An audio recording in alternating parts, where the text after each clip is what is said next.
Yeah. Hello, everybody. Welcome to another evening of the BIPOC Happy Hour. BIPOC is Black Indigenous People of Color. Welcome. Hello, everybody. Hello, panel. How's everybody doing today? Sexy Fine. How are you doing? I'm doing good. Having a little hard today because we don't know how that Breonna Taylor verdict went down today. How y'all feel about that? Well, you mean the indictment? Y'all know part? that is the thing today. Go ahead, Kevin. You mean the indictment part? Yes. Yeah, Did they indict them or no? Yeah, they indicted one of the officers. They indicted one of them, and I don't really know the detail about if he was the one trigger man or if there were multiple officers that actually landed bullets in her. I don't know those details. But I saw one of the interview. One of them, that the one they did indict was the one that actually they could tell where his bullets actually hit her. So with that, I am very well. For one, kudos for getting at least one indictment. At least one. We've seen the same thing. Not a murder charge. It's strictly a misdemeanor charge. I know. That's the part that pisses me off. And I was gonna say, see, they do this every time. They'll try to because they know if they would have said pacifier gonna indict or something, that city would have been burnt to the fucking ground by tomorrow morning. Well, so you don't think it's gonna go down anyway? In order to quell the niggas, you say, okay, well, we'll hit this one with the indictment. We're actually gonna charge him, even though they fucking minimize those charges. That still ain't gonna do nothing. And I really hope that the plan of action by whoever it is down there, or whoever is gonna jump some shit off, is to just wait for the right time to do it. You know what I'm saying? Because they be setting up their reinforcements, you know what I'm saying, when they know something's a coming. But I think that if we give them the element of surprise, then maybe that'll stick.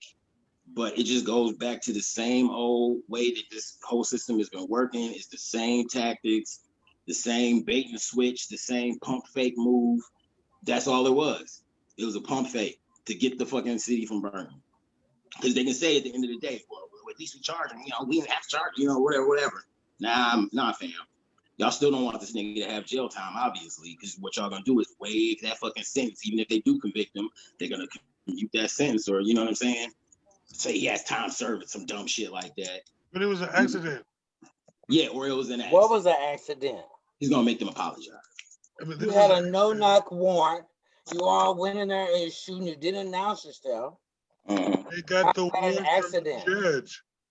They got the warrant from the judge. They had on the wrong spot. So who they were looking for was not there. Why did you have to kill the people there? And the person you were looking for was not there. They didn't find drugs. They people didn't find anything. You killed the person. Mistake.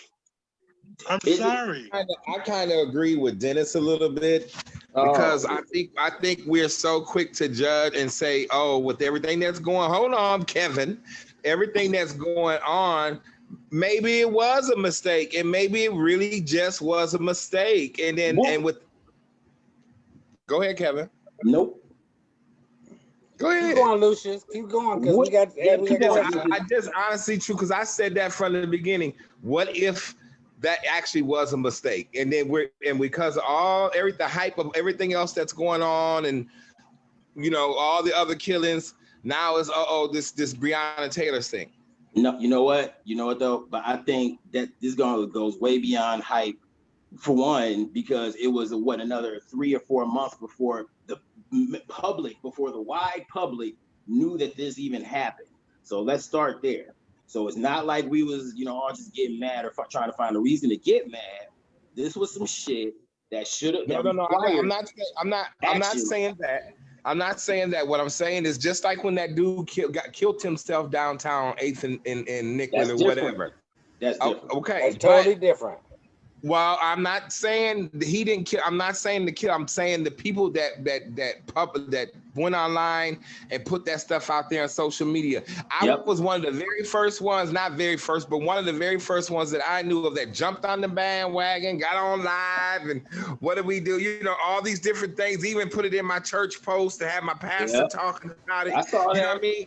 We put all the misinformation out there, and you don't know what to believe. What part of the information did we miss? The fact that the police actually didn't shoot the boy, that he actually committed suicide, and that's right. Yeah, no, we on Breonna Taylor. We talking about Breonna Taylor. But he's doing that to make a point. What was the point? That niggas will go by the first thing they hear and react to it. So we don't know. People are saying that, he's saying it like the white folks. What part are we missing in the Breonna Taylor? What other part in the details are we missing? It's not that we're missing any details. It's just that I was agreeing with Dennis about that he believed that this was just an accident. And I said, I do too. So every time a black person just get caught off, it's an accident. No, It's an accident. Oops, I'm sorry. It was just a casualty of that particular. I'm sorry. Never. Wait, we're not going to take it that far that every time that happens, it's an accident. I'm not saying that. I understand.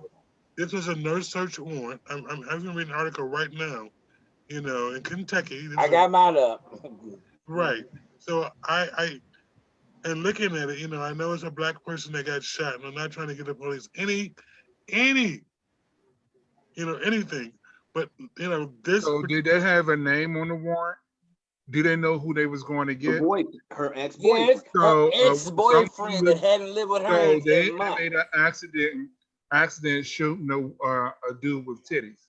That's what they thought it was? Or even if you're going to serve Thank you, Bobby. Thank you. You're going to serve a warrant. I mean, I'm just saying, I'm here accident. I was trying to be quiet, but it just can't fit in my mind.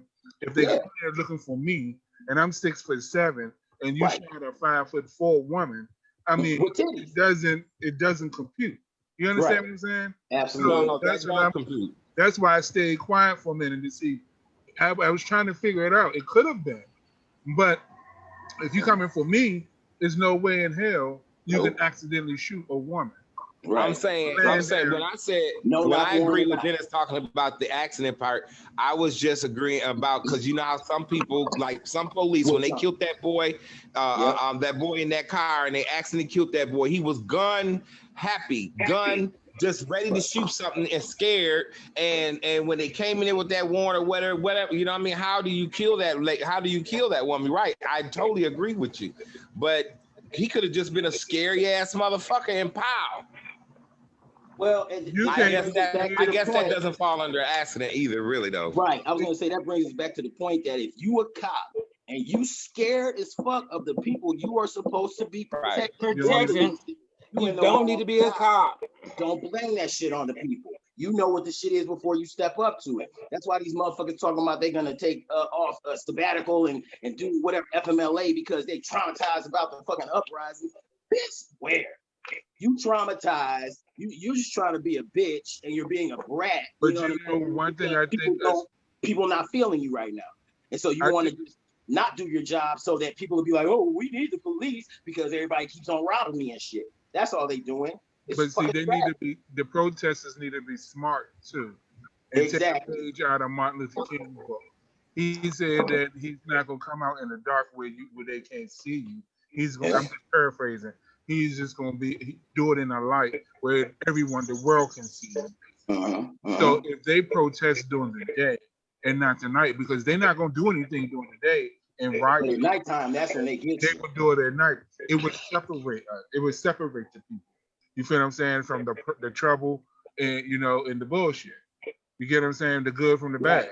If they separate them. And folks that's really out there, because it's some BLMs or whoever organization that's out there doing good at night, but the ones that's coming in town just to do stuff, to fuck shit up, you know what I mean? It gets intermingled. You feel what I'm saying? Right. And they put it all in one bucket. Black Lives Matter. that Black Lives Matter doing this, Black Lives Matter doing that. You know, 'cause I get a lot of folks when I comment on my flags and different things. As you can see, I have my phone on my front door. You know what I mean? But folks be like, "Well, are you with that?" There's several conversations. Can y'all mute? About the group. Look at the words that's on that flag. You feel what I'm saying? I'm a Black human being and my life matters. You feel what I'm saying? And so sometimes they just get it confused. But if we start doing what Martin Luther King, we'll be good.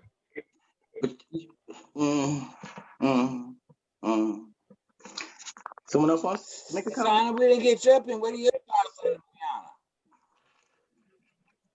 I mean, if you don't mind sharing with us. So I think the laws are fucked up. Yeah.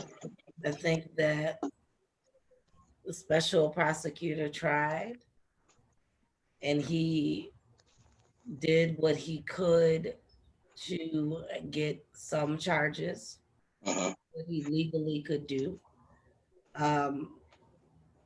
Because, yeah, like I said, they came in there because they had a warrant. Doesn't negate that killed Breonna Taylor in this altercation. But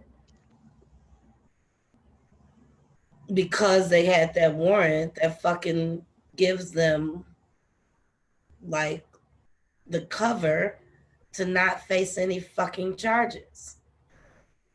So is that the new thing now with this whole incident? Is that what we're telling our young people, that if you wear a blue uniform and you kill somebody, 9 times, well, I'm gonna say 9.5 times out of 10, you're not gonna face any charges? That's not fair. What's If not you're fair white about it? and you put on the blue uniform and you kill somebody, you'll get away with it. That's what. No, because I see. first He of all, took you it got to get an fucking order obvious. from a judge. Huh? You got to Order get from an a order judge to from what? a To judge kill do somebody? That order did not say you can go in and kill that young lady and Right. that would be okay. No, it So didn't where say you- that, but it does allow you to go search. Now, there was a potential, we don't know what happened, and it did get out of hand, and I understand that. But Well, They they can't. said that the boyfriend shot first and the But- police returned fire. That- And when they returned fire is when they murdered her. And the ex-boyfriend that they were looking for was nowhere near there. He was in jail. He was already in jail. So, and you mean to tell me that the same database that these motherfuckers use, none of them could make themselves aware of the fact that he's in jail and not actually at this address? I do believe, just like Rocky said earlier, there's something else with this. That girl knows something, that girl seen something, or that girl was speaking about something at some point, and them motherfuckers had to shut her up. Now, we don't, I mean, we just had ex-EMT that had something. They get a chance to see everything.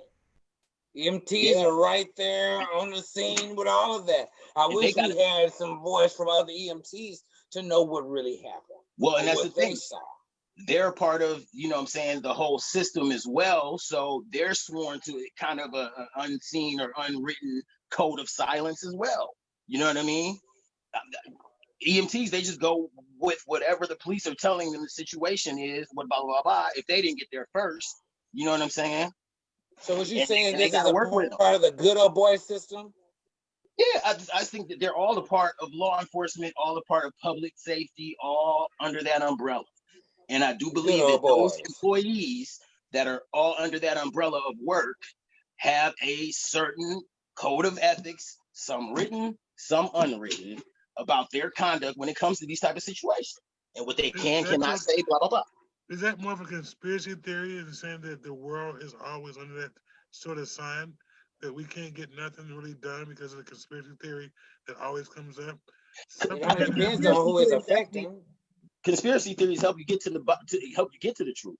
I don't think it does have the potential to muddle the waters a little bit, yes, with some folks. But I think at the end of the day, what it does is causes people to do more research, more looking, more critical thinking about the situation and the evidence.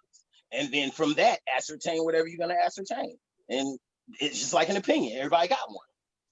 But most people believe those conspiracy theories without the research. Oh, that's what they said. Oh, it's true. Now, see, that's some bandwagon shit. That's some, some sheep shit. And that's some Americans, period. Overall, we're sheep. We like to follow, go by what everybody else says. But independent, critically thinking people, they're going to try to weigh the evidence and all the things that are there, the facts, and go from there. But not being there, what are the facts? We know they had a no-knock warrant. Body cam footage. They went in and killed somebody that was not a part of the warrant. They're withholding the body cam footage too, correct? What more do you need to know?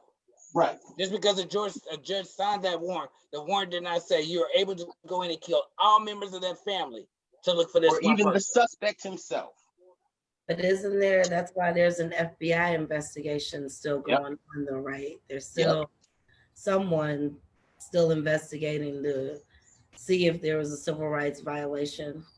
But even with, with that sign, like they did the same thing with Philando Castile's case. Yeah. And it didn't, it still didn't get none of them.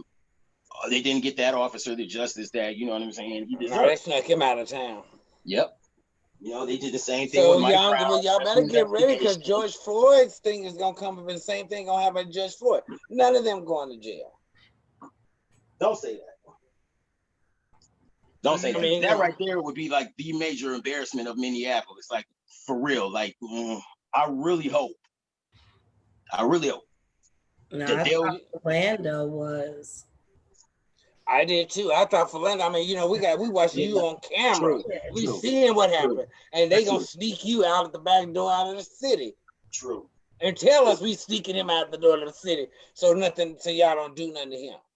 You niggas. So what would be different between Breonna Taylor?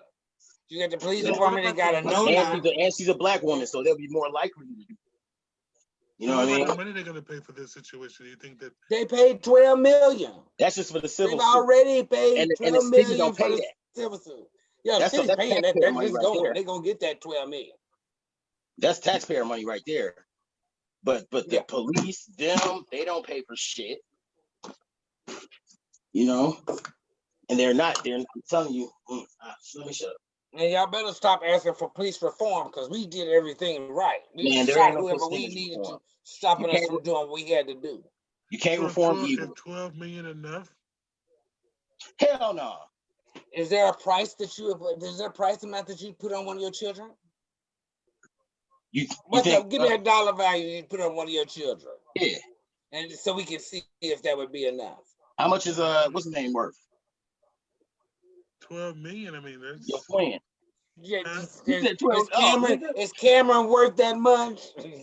You said that's better than 12 million. A one-time payment of 12 million?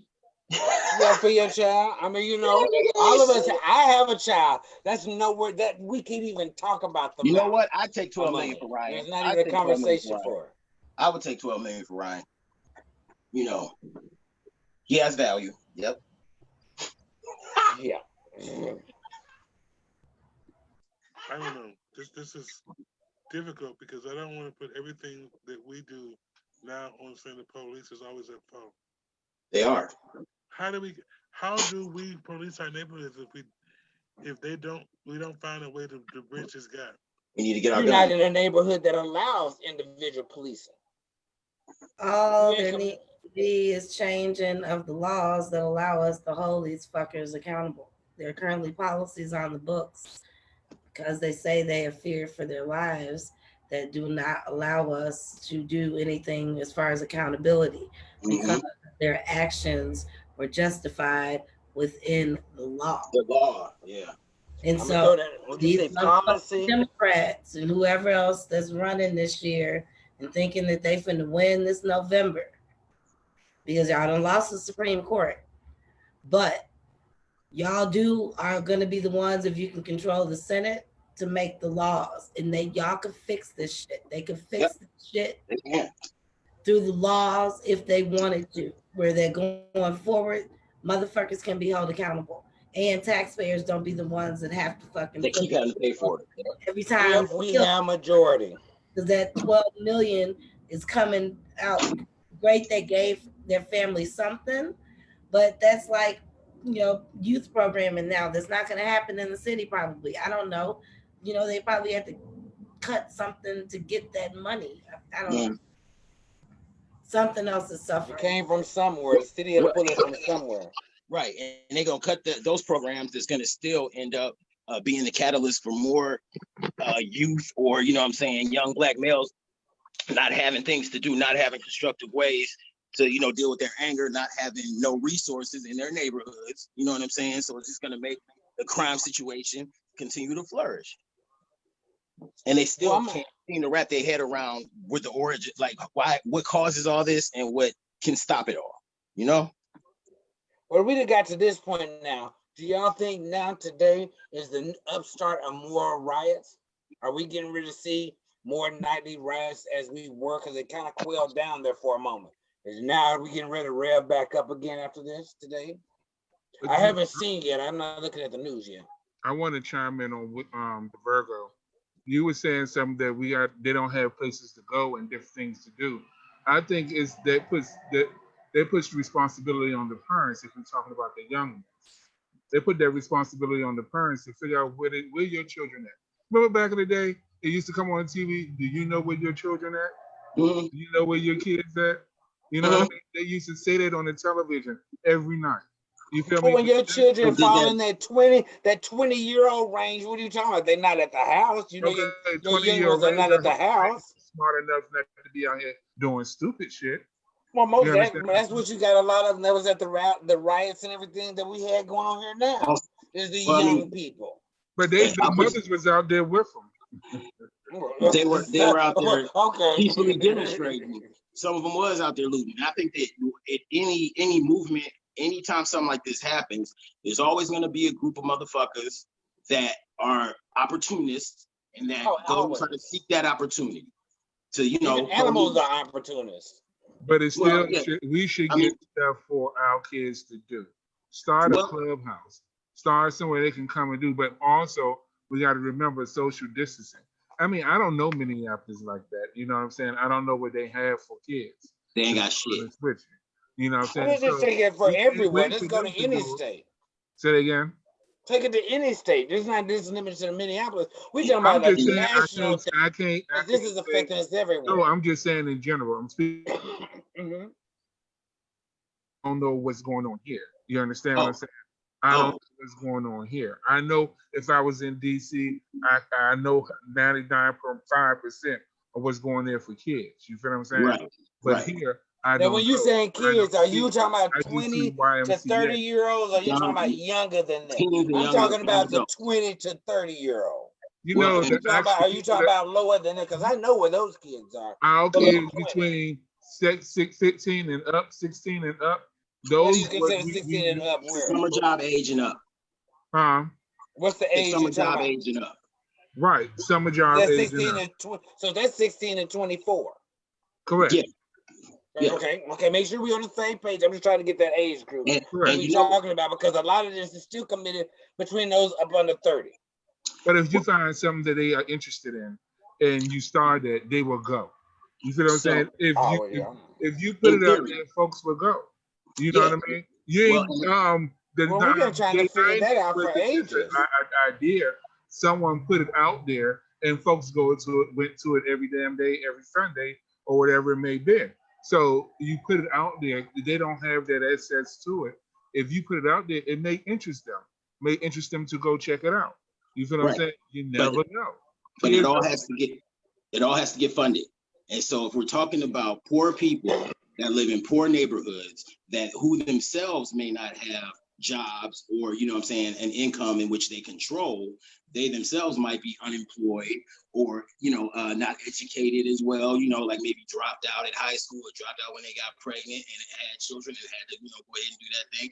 I mean, even if the parents were as involved as we would like them to be, they don't have the resources to put together a clubhouse. Now, in theory, someone out there that knows how to do carpentry work or something like that, we could do some, crowdsourcing to see who can do what and maybe build something. But even with that, We building a rickety tree house right here, and if you go over to a couple blocks over to Washburn neighborhood or something, you see those kids in that part of Minneapolis. They got nice, pretty playground sets, nice, pretty parks, nice resources that the city and some of the parents might pull their stuff together for some of that shit, but it's not on them to actually come up with the capital to build these things and to make these things happen. Also, that's part of the census. Those poor parents aren't the ones that are working in places and hiring youth or hiring young Black males or that could potentially hire them to do something constructive, like make their own money a legal way. And so this thing goes way beyond, you know what I'm saying, like maybe summer programs or, you know, extracurricular stuff or stuff that parents can get involved in. It really does, the onus does come back on the city. The onus comes back on the municipality. The onus comes back on all those people that are there providing resources if you're in other areas geographically, but have been continuing to neglect the inner cities, because who mostly populates the inner cities at this point? Because, you know, they're trying to switch it around with this gentrification shit. It's Black people. And so they either pushing you out through building some new unattainable space to live or unaffordable housing, or they're leaving you out here to die in the streets, either by hands of one of your peers or by hands of the cops, because there is nothing for them to do constructively. And when you do get stuff constructively to do, it's subpar, or it doesn't last long, or they lose funding because, you know, they don't have people advocating for it like that, or people that are aware of the different systems that go into play to make these things and to make them stay around. If they were never taught, how are they going to be able to do it? Isn't the onus on some of us to make those things happen? Of course. And go to corporate America ourselves and ask those kind of questions instead of waiting on just the city to do it? I mean, yeah, some of us can make that call ourselves. Some of us do.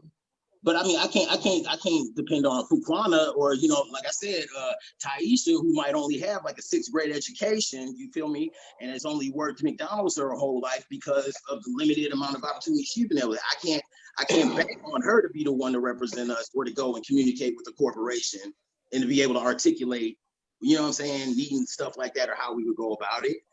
It's some of those other people that have educations in our communities, people that have jobs, people that, you know, are kind of upwardly mobile to advocate for those people who may not be as upwardly mobile. But some of us, we like to separate ourselves when we start making a little money, you know, or if we don't have kids, we don't think about, you know, people with kids and what their needs are. So fuck that. You don't worry about it until somebody come up and rob you or something. Then you be, oh, there's something to do, you know. So no, I think it's more that it's not all of them. See, those are excuses. You understand what I'm saying? I wasn't raised with excuses. So, you know, you giving them a reason not to do it. I think most of the things is a lot of our people just don't know where to go get it. You feel what I'm saying? People not out there running their mouth telling them where to go get the funding from or how to go get a grant. Or anything about economics. Or anything else. Or you may not be that book smart where you can write a grant yourself, but you can go to Fiverr.com and get to pay $40, $50 and someone will do it for you. You understand what I'm saying? People not out there telling folks that, because we give those people the tools to do it. I'm pretty sure we're able to get it done. You understand what I'm saying? I'm pretty sure it is able to get done because we some smart people. Oh yeah, we're resourceful. We probably could. No problem. So how do you get an adult? How you get an adult to change? I guess. Say it again. How do you get an adult to change? I don't know. Like, how did you change? Did you change anything in yourself? Oh, it'd have to start with me wanting to, desiring to. Right. You know, if I saw some type of benefit or saw a benefit from my family. So you answered your own question, brother. But that's not the case for everybody. And that's the thing. We're kind of talking about those people who don't get activated just off of the idea. Like me, hearing this idea or knowing that these type of resources are missing from our community and that we need them. In my brain, I hear, okay, what can we do? Just like you, what can we do to make that happen? You know what I'm saying? But someone who never has thought like that or had to think like that, You know, and I'm not trying to make an excuse for them, but that's a reality. And actually, those are the people that we're talking about, because they're not moving towards, you know what I'm saying, in that direction for that type of resolution. So yeah, how do you some that just that those type of adults? There's some people that want it and just don't know. If you're a friend of mine and you have an idea, I push you. And any friend that you tell me, I have friends that started business because I continue to push them. You feel what I'm saying? I'm like, okay, if that's what you want, do it. Oh, I know you can do it. I see you with your own studio. But you got to surround yourself with those type of folks.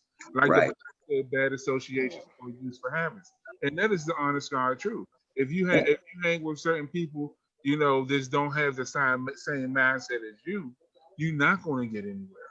You feel what I'm saying? So if you're around folks that's like that's pushers and they want to see better, see something different, you know, besides the hood or wherever it may be, wherever you may be at, you feel what I'm saying? That's different. You know, you move that way. You get what I'm saying? Like they say, birds of the feather flock together. Absolutely. So if you got nothing but people around you too, and I'm not just doing this just to go, you know, try to say, oh, you wrong. No.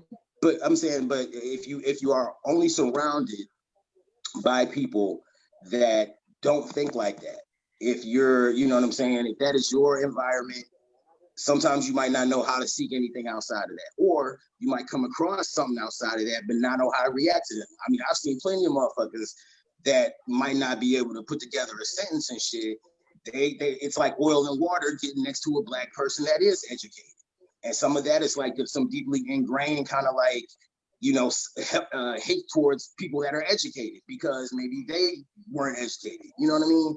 But that doesn't necessarily mean that you and your belief in your belief in how we should go about it, as intelligent as I can see it being, as much sense as it makes to me, it ain't gonna make no sense to somebody who's never had to think that way about moving with anything in their life, because everything's been contained to this 5-6 block radius.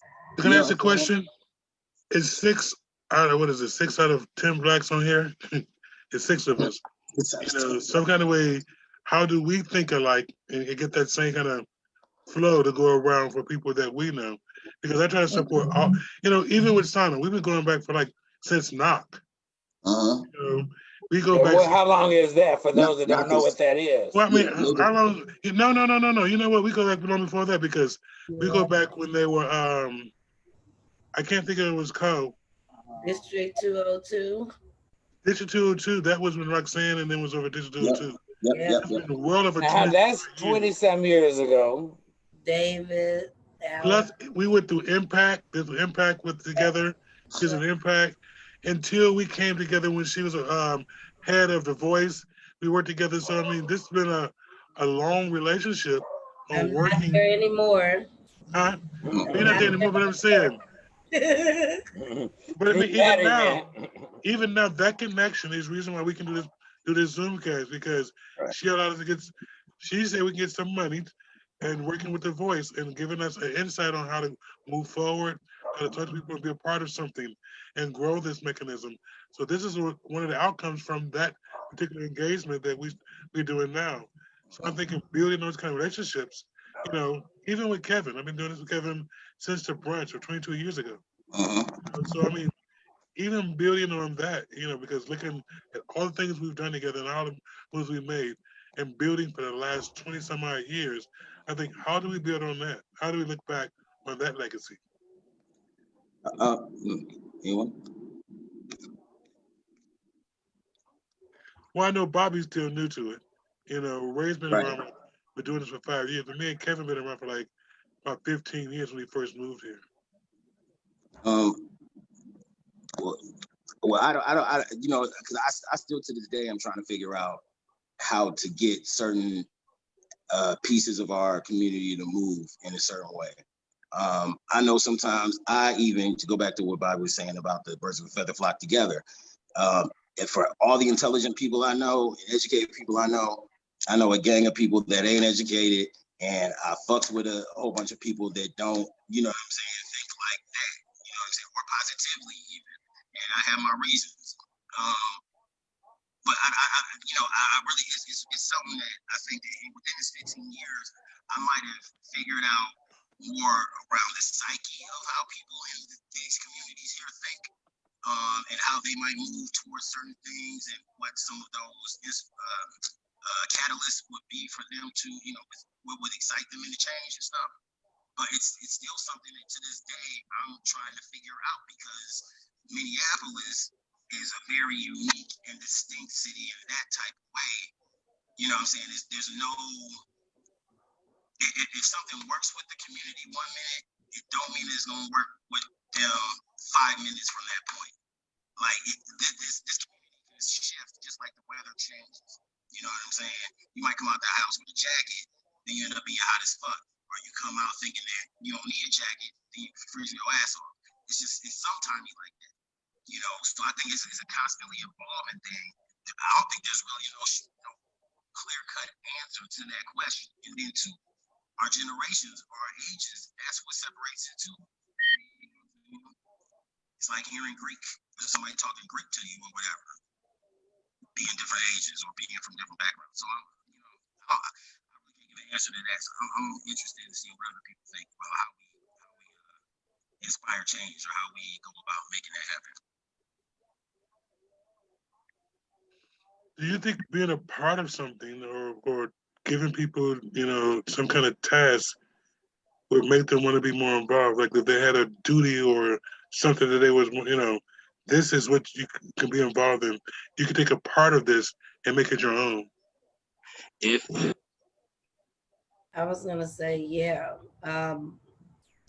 So I started this work as I was a single mom, Head Start parent on welfare, Section 8.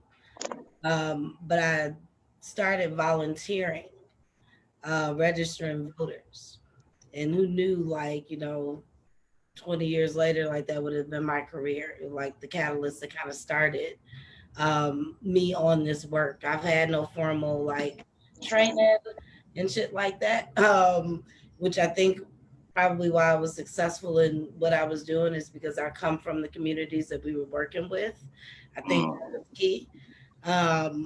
And for me, like I said, it was a catalyst in starting my career, but also at that time I started volunteering, it was right after my sister was murdered. And so it was also helping me heal that as well. And so I think, we give people an opportunity to get involved, because you never know what will happen. I look at a lot of the folks that I've worked with over the years. I mean, Rena, who started in a community training program and now is a state legislator. You know what I'm saying? Ray Dean, who started as a community activist, now is a state legislator.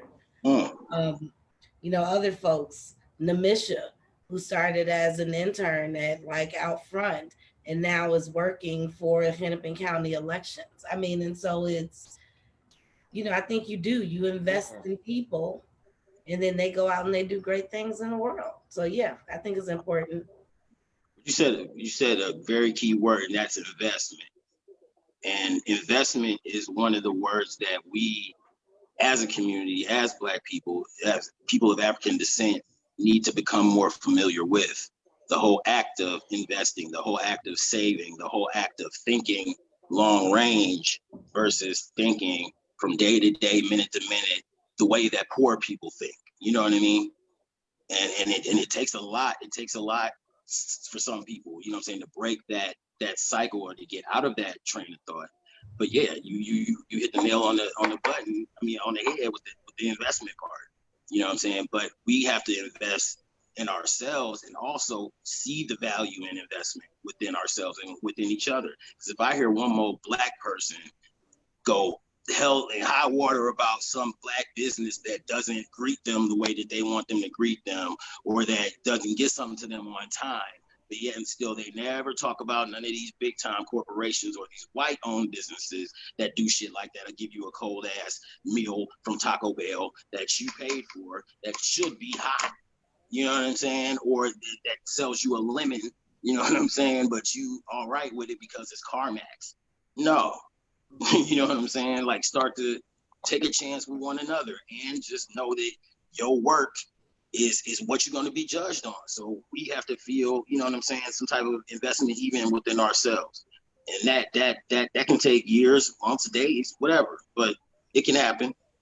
So how do we start an investment program amongst ourselves to invest in our community to make that whole thing or that concept come up? Because I would love to choose somebody in our community to invest in and move that paradigm forward and keep that going. How do we set them up for greatness in what we do already, you know? Because, I mean, I would think, you know, maybe we can get somebody to do a party in the future for us, you know, and plan it from beginning to end and give them a budget and trusting them to do something like that, invest in them to become a leader and something like that. But we all stand behind them and give them the support they need to bring something to fruition that they helped out do. Because you can't just give them the project and not work with them on it, especially if they've never done it before. Right, that's what I'm saying. The investment would be us being behind them and showing them exactly what to do, where to go to, and how to make this move forward. And they'll be an apprentice on what we are moving forward and teaching someone else and bringing their people in also to help out. We're going to teach one. Yep.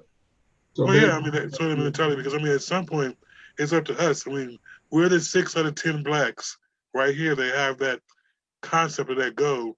How do we bring that idea to fruition? You know, what we do, because I think the Zoomcast was supposed to be about that whole concept of bringing us together to find a way to even make us work together more every day, you know, because each day I do this with you guys, it gets easier and easier, you know, we start playing off each other. So how do we bring more of this to fruition with other people that we already know?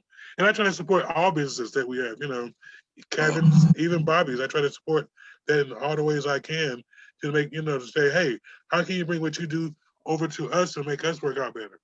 You know, how does that look? What does that look like? You know, Kevin, I would love for you to help write grants. I just got on the website and seen the mask thing you did, Bobby. Now, I couldn't order it. How do you order it? How do you get that, you know, to your home? Just click on it. So I got to pay the $30 for the thing myself? Well, we're not going to click on it at this particular time. Let's wait until after this broadcast. No, I know we're not going to click on it. I'm just saying in general. Like, you know, I need the family discount. I love it. I'm hollering. But no, I really dug the fact that you put it up for us and that you sent us stuff. So how do we get more of that kind of stuff done?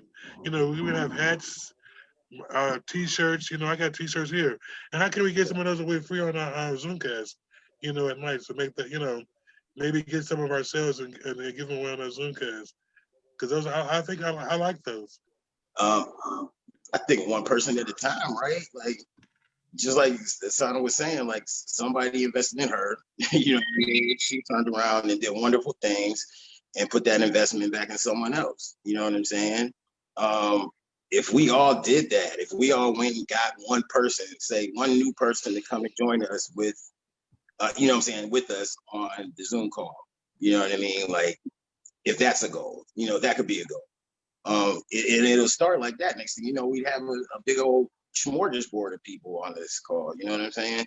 But it just really just starts with the individual, the micro things, the interpersonal relationships one by one that end up building and then making a collective big thing.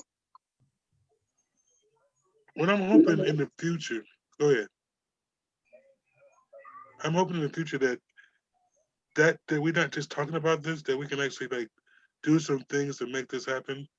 I don't know everything, but I would love to find a way that we can, like, what is the next level for us? Where do we want to be at? You know, do we want to have our business successful? Do we want to be where we don't have to worry about getting up and go to work? We have some things in place already. What are we trying to do and move forward? I know I want to build this because this year we want to talk about Pride and how we can get more people to come out to our Pride this year if we do no more social distancing. So how do we start making right now? Well, right now we need to start worrying about Christmas. How are we gonna get people to come out and talk to us during Christmas? Or right now we need to be talking about how we will get these people to come out to early vote. You understand? I mean, we got to take it one thing at a time, because we try to crumble everything in one thing, something's gonna mess up. So we got elections, we got Thanksgiving and Christmas. And there are a lot of hungry legislation. Yeah. So it don't never stop. It's always a cycle. It's a circle. Yeah. And so yeah, get a timeline together. Yeah, we just need to get Put a some goals timeline on what we there, got. and then yeah, dig into what we got to do to make it happen. That's it. And put them feet in. Because we can do it. And I think we should do like a crystal ball or something for Christmas. I don't know. We have to figure out something, some kind of virtual something. I think would be dope. I don't know if I don't think they're gonna have the We can have a Christmas pageant. Or have a Christmas like sing-off, a Christmas Carol sing-off or some shit on Zoom. You know, a holy night. Karaoke? Yeah, Christmas karaoke. Hey! I'm saying though. Yeah. To the people. Okay, you know. So what are you guys thinking about reaching out to corporate America and help us, ask corporate America help us do some of these things? What are your feelings on that? Do you think that that's too much? Huh? No. Do it. Yeah. Yep. What do you mean do it? Ask them. Yeah. So General Mills has a grant. Yep. It's a Target color grant. And they give like 10 grand to organizations that work in color that support youth programming. So now, Bobby, do you think we're selling out when we talk like this? Are we selling out when we talk like this? No, I thought we was talking about something else on Facebook besides how to get grants. But no, I would say, with Breonna Taylor, we're talking about her today, and the fact that, we know she was shot wrong, that was wrong. How do we, stop accepting those kind of verdicts, get people a part of what's going on, and actually in the process of letting people know what's going on, how do we help out our community? So these things, we can have police ourselves. Maybe we can get some other kind of situations going on.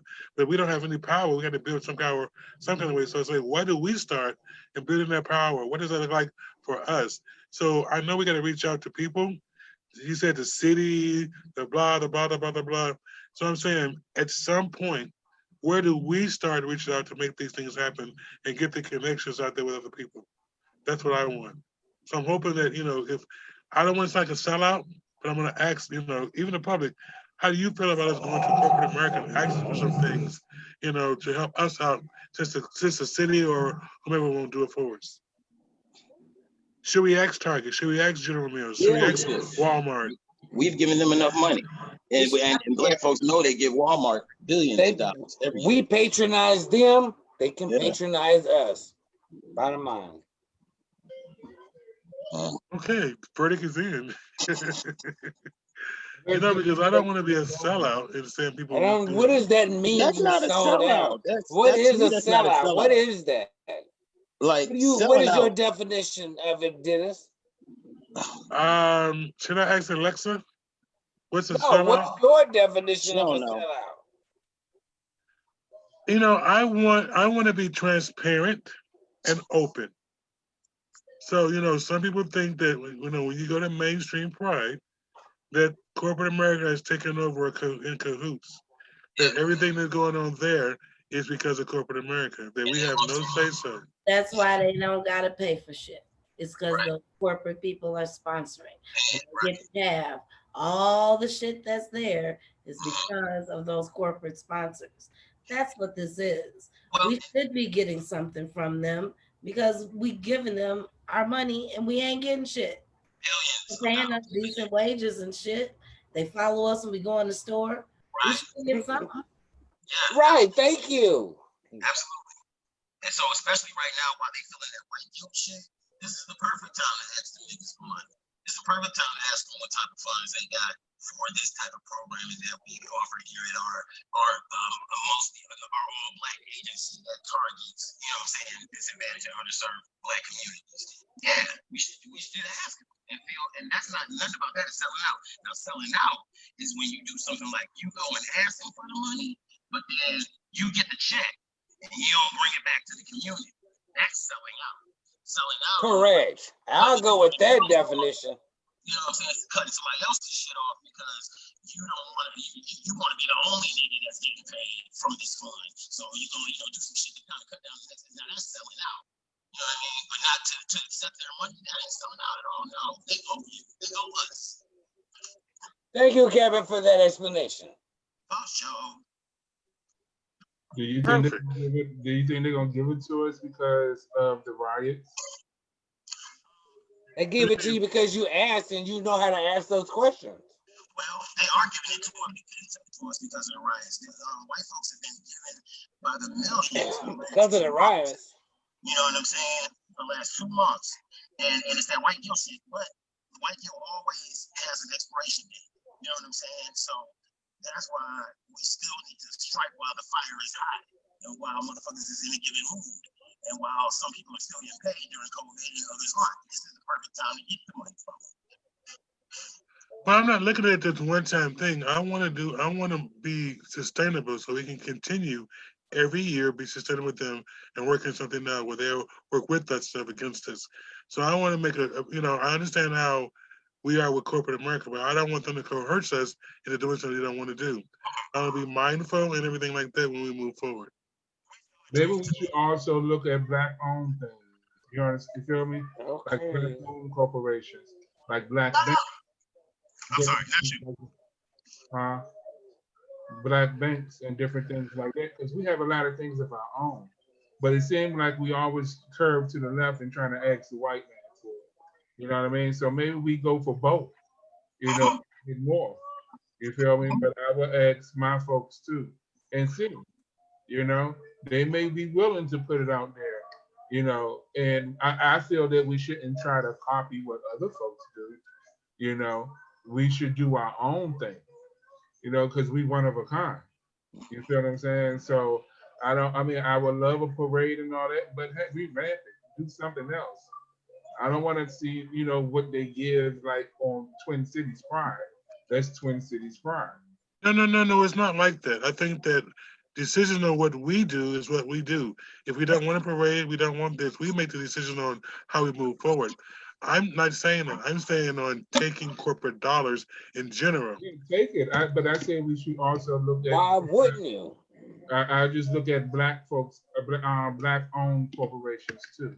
Well, I'm not above any corporation. Yes, because we do the same thing and ask them. Yeah, because they have a lot of black banks. I've had learned over a couple of months, we have a lot of black things that I didn't know that we had. You feel me? So is there a difference between corporate dollars from black organizations and white organizations? No, I'm not saying that. No, I'm asking Dennis, is there a difference? No, I don't think so. I don't think so at all. What's the difference from asking for corporate dollars?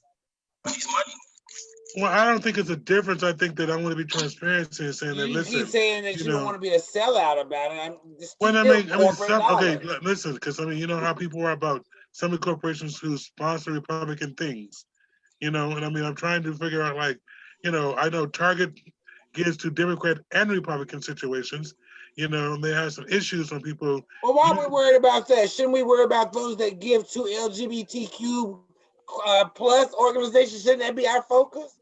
We're not worried about Republicans and Democrats.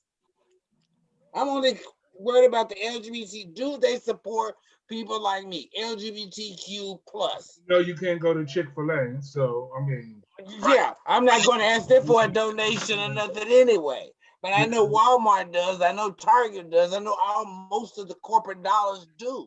But I think people like Chick-fil-A because I think they talk about it on the morning show. We never said that food was bad. We just said they just don't support certain. They don't support LGBTQ issues. Like That's the difference. Papa John is good as shit, but he don't support black things. So it's my choice not to eat. Right. So you're that Chick-fil-A. I get you, Bobby. Broadway pizza is so damn good. Or Chick-fil-A. Woo. But yeah, I go to different places. Right. But that's so if you support the cause, we support you back. That's my choice. You're not gonna take my money and talk shit. I'm sorry. Right. I work too hard. Right. So going back to Dennis's point, what corporate dollars should we have problems with? Yeah, I don't think so. That's why I said I don't see any problems with any corporate dollars that coming from any corporate organization, black, white, green. Like I said, Alien can come in and give us money. We can take it. It's what we'll disclose them in the 990 at the end of the year. It's what we do with those corporate dollars. Can we buy some of these warehouses that's around here that's empty and turn them into something that's good? Community center. That big Can we get that big CVS on Broadway and revamp that? Could we get that whole thing? Could we get that whole block on the left on Broadway? Okay. I mean, you understand what I'm saying? We help. We want to help business because it's a gas station that's empty, that's right there, that can turn into a barbecue joint. You feel what I'm saying? Or a soul food joint, or a little diner, or something. We're talking about helping our communities to do something better and invest into it. I mean, the Broadway Street is a prime place to even get like a community center for the young folks to go. That's from 16 to 24. To go hang and I need to plug in at this moment. We're on our last 5 minutes, everybody. I don't want anybody to forget to plug anything special in before we get off the air today. So if anybody got any plug-ins, now is the time to do it. Census 2020. If you haven't filled your census forms out, please, ladies, gentlemen, germs, fill out your census forms. We also got the video. It's circulating out there. Standing, the remix by yours truly. Get out there, make a difference, participate in the 2020 census. For more information, go to WeCountMinneapolis.org. Thank you, sir. Anybody else got a plug in today? Friday, we will be talking to Senator Bobby Joe Champion. He will tell us the reason why we should be voting, why some felons can vote, and why you get the applications for felons taken off so they don't have to ask that question anymore on their application. So those are some of the things we were talking about on Friday with Bobby Joe Champion. And I just want to remind everybody, we are able to vote early. There's no reason to wait till the last minute to do this. You got from today until November 3rd. That's a month and a half to vote. Go vote now. Vote early. Go to your local place to vote. Or get your absentee ballot. Or go get your absentee ballot. Get it now. Do it now. Do not wait until the end. Okay, I just want to shout out all my bisexuals out there. Happy Bi Visibility Day. Hey, woo, I know we talked about it today, but that's right, it was. Happy Bi Visibility Day, and yeah, that's it. Just want to shout out. You know how I found out about that song today?